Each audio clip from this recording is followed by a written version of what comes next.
Hi, I'm Emily Marchini, and this is Lecture 7, the North American Model of Wildlife Conservation and the Public Trust Doctrine and Market Hunting. I apologize in advance, I am a little bit sick, so that's why I sound nasally and gross. For the overview, I will be going over chapters 13 and 14 in the North American Wildlife Policy and Law textbook. Chapter 13 goes over the Public Trust Doctrine, the North American Model of Wildlife Conservation, which has 7 principles. I've also seen them be called tenets. I don't think the order actually matters, since I've seen them in different orders in other texts with slightly different wording, but they all have the same meaning. So the first principle is wildlife resources are a public trust. The second principle is markets for game are eliminated. The third principle is allocation of wildlife is by law.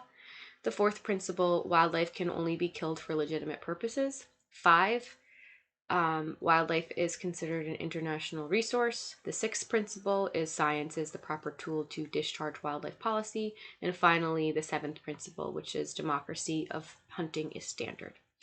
There's a few criticisms and defenses that the text touches on, so I'll go over that as well. And chapter 14 covers market hunting, the Lacey Act of 1900, the Black Bass Act of 1926, and then the evolution of these acts and what they mean today. So the North American Model of Wildlife Conservation was created by Valerius Geist when he was the chair of Faculty of Environmental Design at the University of Calgary. He was a wildlife scientist with German, Russian, and Canadian upbringing, so he knew of different countries and their conservation policies. The model is based on the Public Trust Doctrine, which came from an 1842 Supreme Court ruling in Martin versus Waddell that I'll go over in the next slide. Basically, the Public Trust Doctrine says that says that the states hold wildlife in trust for the benefit of current and future generations, except in certain circumstances where the federal government has jurisdiction. There are 7 principles of the model, and there were a few iterations initially focused on public ownership of wildlife, no market for game species and non-game bird parts and products, prohibiting frivolous killing of wildlife, and allocating the benefits of wildlife by law, and eventually added in the final 2 principles. And these principles support the laws, attitude, beliefs, and regulations that distinguish the North American system from other countries. So the first principle is wildlife resources are a public trust, and this means that the government holds wildlife in trust for the benefit of the public, which needs no special status to be a beneficiary. Public ownership of wildlife provides legal grounding for federal, provincial, and state agencies. In Canada, rights were granted based on case laws stemming from public access disputes. In the U.S., Martin versus Waddell in 1842, where landowner William C.H. Waddell claimed exclusive rights over oysters on mudflats in New Jersey because his ancestor, the Duke of York, was granted rights to the land and water from King Charles II in 1664 and 1674.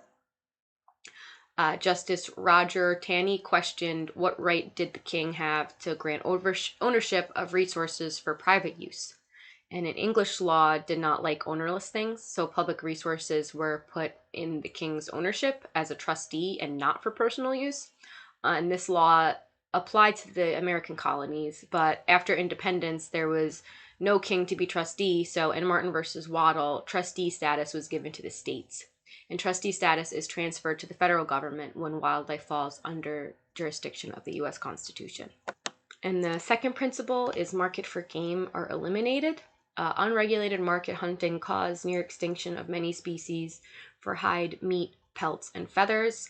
This image over to the right, I believe, is passenger pigeons. And as you know from every other lecture you've ever watched, passenger pigeons, there used to be millions or billions of them, and now they are extinct.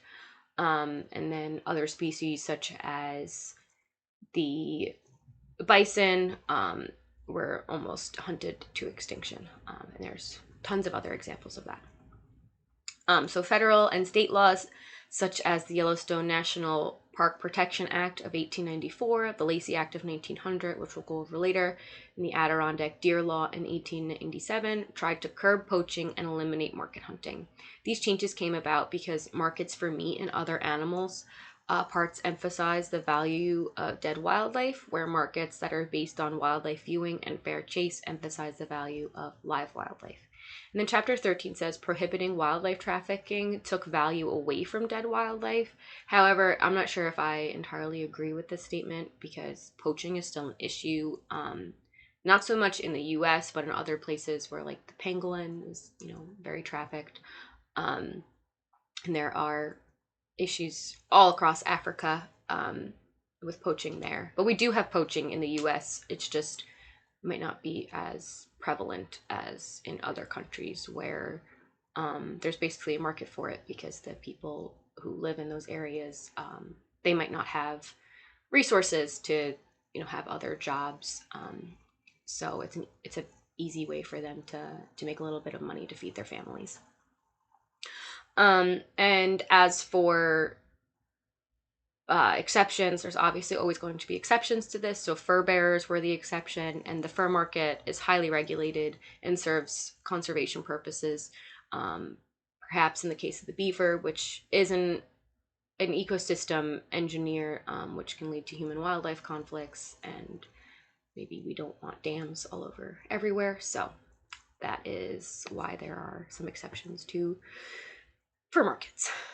The third principle is allocation of wildlife is by law, and this means that wildlife is allocated by law rather than birthright, land ownership, or other special privileges, with the exception of Aboriginal people. Wildlife resources are allocated by seasons. So there are closed seasons, usually in the spring when there's young, and then the dates, some change each year while others open and close on the same day every year. And season length, some species have long seasons. For deer here in New York, in my region, which is on Long Island, we just opened up a 9-day September season. And our regular season goes from October 1st through December 31st. And then we also have a special firearm season that starts on the first Sunday in January and goes until January 31st. But for another species, such as wild turkey, we only have a 2-week fall season and a weekend spring hunt for youth. So we don't have a long season for turkey in the spring, where other parts of the state you can hunt turkey in the spring, but here you can't. So it can change from state to state, and it can even vary greatly within each state. For bag limits, different species of waterfowl have different bag limits based on how their populations are doing, and this can vary by region. And then certain places you need certain tags to harvest things. So some places you're allowed to harvest, like in my region, once again, we have basically unlimited antlerless deer take just because we have an overpopulation issue. So that's not necessarily the same everywhere. So once again, bag limits vary region to region and state to state. Methods, I believe this is the manner of take, so either firearm, a bow, or a crossbow. And protection, so certain species are not allowed to be harvested at all. And the public can participate and provide input during public comment periods, and the public process is complicated. Agencies have been criticized for catering to hunters since they provide the most funds, which is why transparency, fairness, and inclusivity are very important. The fourth principle is wildlife can only be killed for legitimate purposes. Wildlife is protected from wanton killing, and there are circumstances in which wildlife can be taken. So you can't just kill a chipmunk just because you're bored. Hunting of certain species is allowed, but there are also animals that can be taken if they are a nuisance, damaging property, or threatening public safety.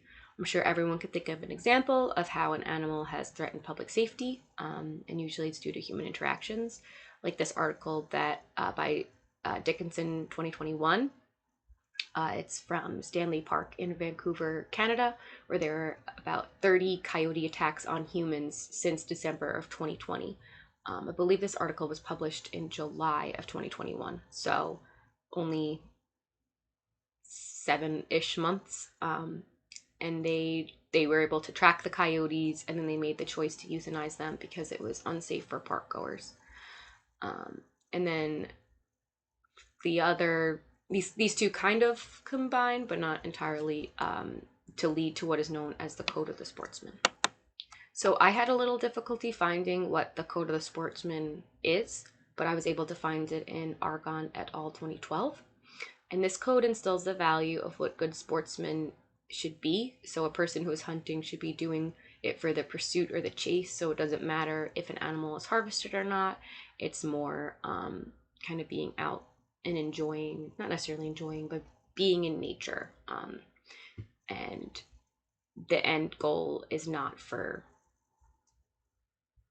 to harvest an animal, although that is a goal. It's not like the end all be all. And then the person who hunts should be giving fair chase. So that's giving the animal the opportunity to flee and not, trapping it or unfairly cornering it somehow. Kind of making the animal able to outsmart you.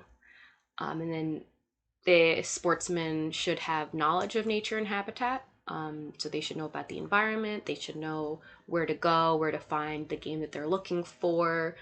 Perhaps they should know, certain species of plants, maybe not walking on protected habitat or a plant of concern.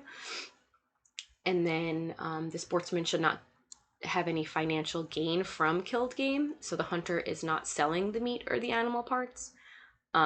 There are guides, which I don't think that they're not gaining from selling meat. They are financially gaining from providing a service to somebody to either take them out on a hunt or something like that. But there shouldn't be any sale of animal parts. And then I think it's most important that there is no unnecessary pain or suffering, and any sportsman should know where to aim and when to take the shot. And if you don't have a shot that will put the animal down quick, you shouldn't take the shot. And finally, the sportsman does not waste anything that is killed. If you take the animal's life, you make sure to use all the parts that you can, and if you can't use them, give them to someone else who can. The fifth principle is wildlife is considered an international resource. Early on, Canada and the United States realized the need for international management of waterfowl and migratory birds, and they signed the Migratory Bird Treaty in 1916. This treaty was amended in 1918, and it states, this is kind of long, so I apologize, establishment of a federal prohibition, unless permitted by regulations, to pursue, hunt, take, capture, kill, attempt to take, capture or kill, possess, offer, for sale, sell, offer to purchase, deliver for shipment, ship, cause to be shipped, deliver for transportation, transport, cause to be transported, carry, or cause to be carried by any means whatever, receive for shipment, transportation or carriage, or export at any time or in any manner any migratory bird included in the terms of this convention, for the protection of migratory birds, or any part, nest, or egg of any such bird. And that is 16 USC 703, and then Section 3H of the Fish and Wildlife Improvement Act of 1978 granted Alaskan natives permits to take migratory waterfowl during established seasons, and federally recognized tribes to use bald eagle feathers in religious and cultural purposes. So that was kind of a lot. So basically, you can't kill, attempt to take, capture, possess migratory birds unless they're in a season, and you can't own any part, nest, or egg of any such birds. And basically the only exceptions to that rule are for I believe they're federally recognized tribes who can apply for permits to own or possess bald eagle or golden eagle feathers to use in their religious and cultural ceremonies. So that was just Canada and the United States from 1819 until 1936 when Mexico joined the treaty, and that was followed by Japan in 1972 and Russia in 1976. And after World War II, the world was very different, with international commerce being easier, and thankfully policymakers were concerned about the impact new industries could have on wildlife and plant species conservation. 80 nations signed the Convention of International Trade in Endangered Species of Wild Fauna and Flora, also known as CITES or CITES, I say CITES, in 1973. And by 2017, 183 nations were in on the agreement. And that law section, I cited it in the literature cited section. So if you're interested in looking at that, it is there for you. And the sixth principle is science is the proper tool to discharge wildlife policy. So policymakers cannot be expected to have an in-depth understanding of every single biological system on top of all the other policies they need to make decisions on that are totally not wildlife related at all. And that's why it's so important to have wildlife managers and researchers who are on the ground collecting the data on biological systems and monitoring them while evaluating the management impacts. And since there is a distrust in science, everyone involved must be objective, transparent, and make decisions based on facts. And finally, the seventh principle is democracy of hunting is standard. Theodore Roosevelt thought that hunting would benefit American society because it would teach people to be self-reliant. Aldo Leopold believed that democracy of sport would distinguish North American approach from other countries because it is so different. In Central Europe in the 1800s, feudal lords held hunting rights in common forests, and the peasants were excluded from this right. In Germany, hunting is managed on economic and landholding basis, not on a democratic basis. In Africa, trophy animals are reserved for tourists who spend lots of money to harvest wildlife there. In the United States and Canada, hunting is available to all as long as you purchase a license and have the correct tags and privileges. Being in state, like I know in state in New York, residents have a lower fee for their license, and out of state, or not in state residents, I guess they would be out of state residents, they have a higher fee to purchase tags. And I believe it's the same in almost every state. So in state citizens or residents kind of have a leg up, but not necessarily. It's just that their fees are just a little bit cheaper, I guess, to give those people kind of a benefit, because in some places, like where you can harvest moose, there are what's the word I'm looking for, kind of like a, not a raffle, but like, or a lottery system. So there are some spots that are reserved for in-state people, and then out-of-state people can have an opportunity to harvest. But since there's probably more people competing for out-of-state than in-state, depending on where you are, so it gives the residents kind of a leg up because they're the ones that are there with the wildlife. So, but everyone can purchase a license. It doesn't really matter. Just, once again, one will be higher than the other. Okay, and so hunting and hunters have played a huge role in wildlife conservation in North America, and policies were formed around issues related to hunting, like overhunting and market hunting, and opportunity to participate in hunting. And those who promoted the concerns were also hunters. Today, hunters make up only about 7% of the U.S. population, but they still play a crucial role in conservation. Like many of you know, the Pittman-Robertson Act generates like an excise tax, so that tax on hunting gear, firearms, ammunition is kind of piled up and given to wildlife agencies across, like every state gets it. So most of the money for wildlife conservation is coming from hunters. But obviously there can't be a model that everyone is entirely happy with, and that includes the 40% of the population that participates in wildlife-related activities, but not necessarily hunting. So there are criticisms to the North American wildlife conservation model, and some of them are criticisms that it only pertains to game species. While this is untrue, It can appear that way because the application to non-game species is uneven or inadequate, and certainly that's something that could be improved. Another criticism is that the model is narrow and not inclusive because of the funding source. However, funding is not part of this model. Nowhere does it say anything about money in any of the principles. And then there's the model that is not full or accurate portrayal of conservation history, which it was never presented as the full history. It was only focused on relevant historical developments. And finally, it's prescriptive and intended to strictly guide future conservation efforts. But it's not a prescription or formula for the future. It is just a representation of policies that the wildlife conservation in North America developed from. And so that's it for chapter 13, and now we'll move on to chapter 14. So we'll give you a little overview of overharvesting and like what kind of led to it.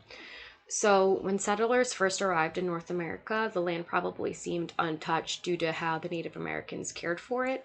While Native Americans did not have traditional laws or rules governing the take of natural resources, they relied on the habitat, plants, and animals around them for sustenance and spirituality. So it was in their best interest to conserve these resources. So they, would have them for future use.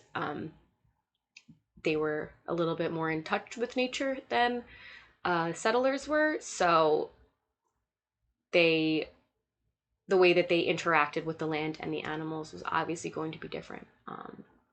So settlers, on the other hand, they were coming from Europe, where natural resources were owned by the powerful and the wealthy. And in this new landscape, hunting was necessary for survival, and all except for slaves had the right to hunt. So this kind of leads to, if you're a super strict parent, and then you have super strict parents, and you go off to college and you kind of go crazy because you don't know what to do with all of this newfound freedom that you have. So it's kind of how it was for the settlers when they came to North America, because they were like, whoa, what is all this stuff? Like, we could just do whatever we want. And so some of these people were better at hunting and fishing than others, so they were able to utilize those skills to form businesses. So they would hunt and they would fish, and then they would sell the meats to others in the community. And unfortunately, there were hardly any laws in place to prevent overharvesting, except Portsmouth, Rhode Island, had a closed white-tailed deer season dating back to 1646. And that was pretty much it for laws at that time. And then no laws coupled with new modes of transportation and preserving food, people were able to harvest wildlife, and they were able to can them, preserve them, tan the hides, do whatever they needed to do, and they were able to ship them back to the big cities where there was a high demand for it, because as cities started developing, there's less wildlife inside the city, so there's less opportunity for the people to harvest their own. So there's a huge demand for meat. And then simultaneously, the government was actively trying to decimate Native Americans, and in doing so, millions of bison were slaughtered. As you can see on this picture to the left, this is a man standing there with a wall of bison skulls behind him. So these animals were slaughtered in the millions, and if anything was taken from them, I believe it was their tongue, but then the rest of the carcass was left to rot on the plains. So yeah, they were pretty successful in trying to decimate the bison and also the Native Americans in the area. So George Bird Grinnell was an editor of the Forest and Stream magazine when bison were being slaughtered, and he realized that there needed to be regulations to stop overharvesting fish and wildlife species. He founded the Audubon Society in 1886, which led to the National Audubon Society in 1902. He was friends with Theodore Roosevelt and supported the creation of the Boone and Crockett Club in 1887. His writings and participation in these clubs made him politically powerful. I personally didn't know much about him other than the fact that there's a college in Iowa named after him, and I only knew that because I worked with somebody who went there.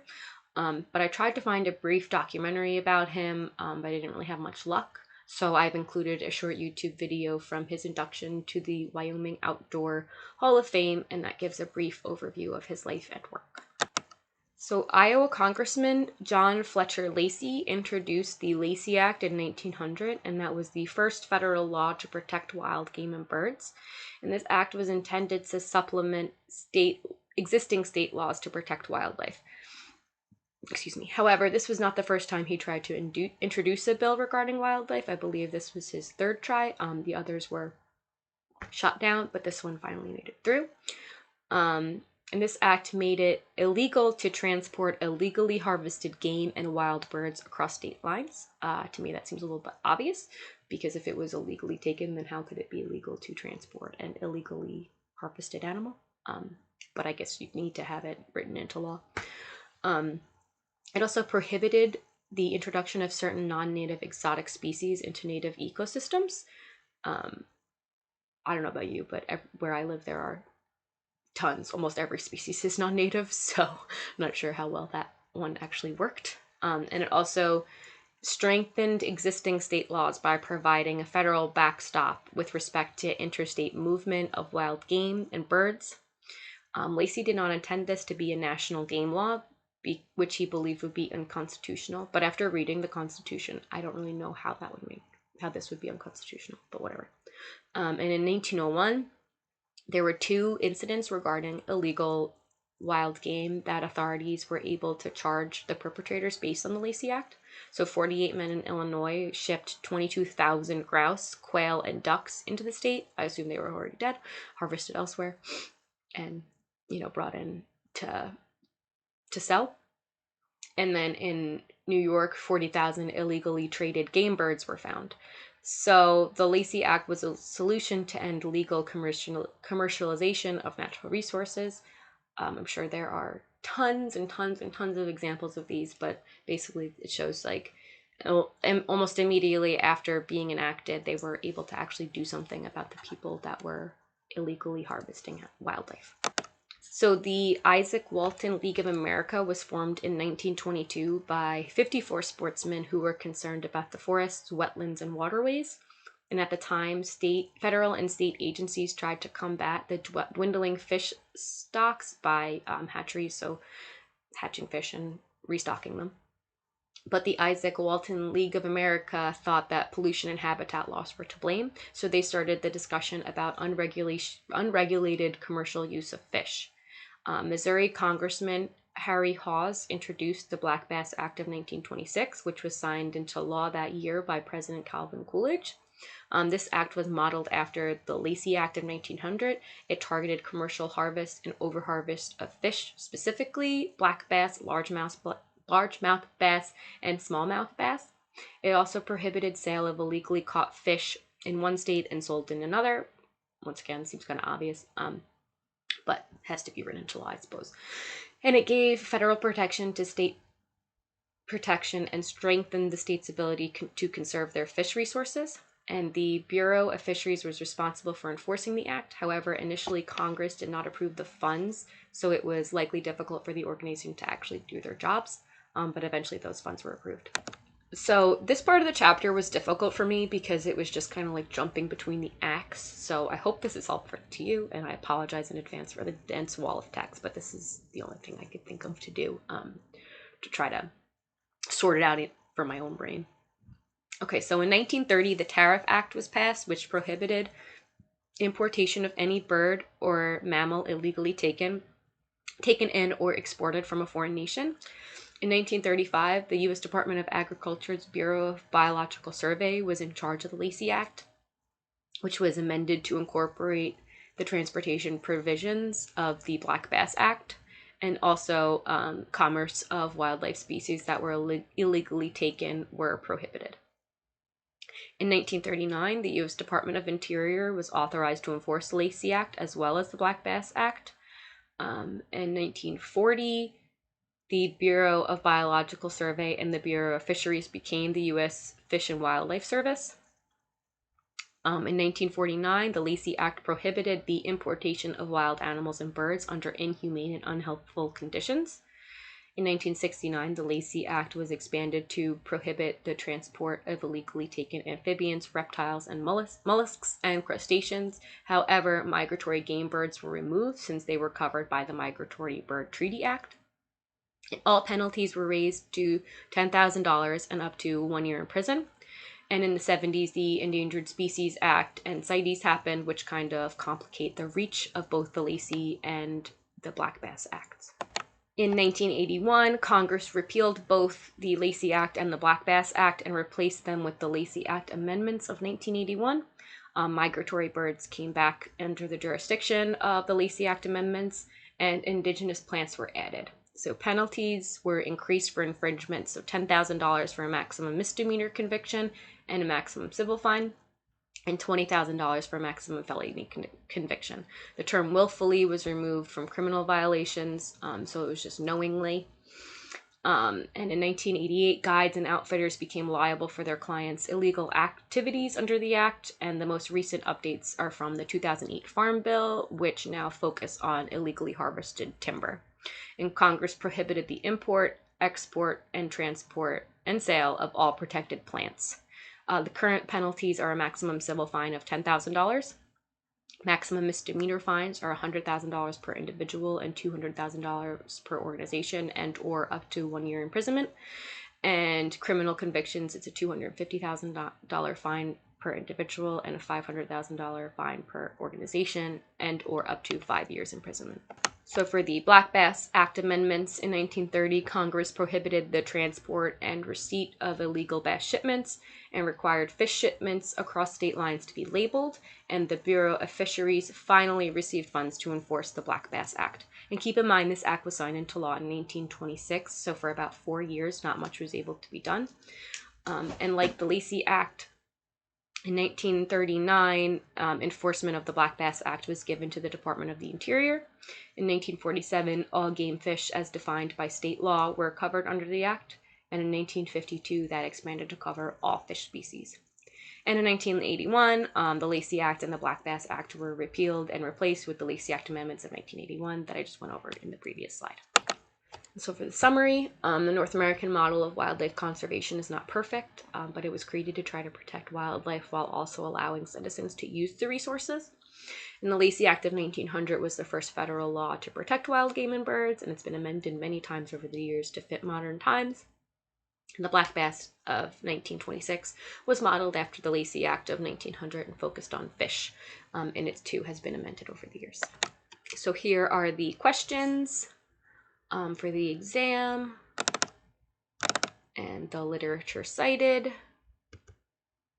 and finally the discussion. So for this week's discussion, we'll read and annotate this article, Why the North American Model of Conservation is Problematic for Modern Wildlife Management, by Peterson and Nelson and Perusal.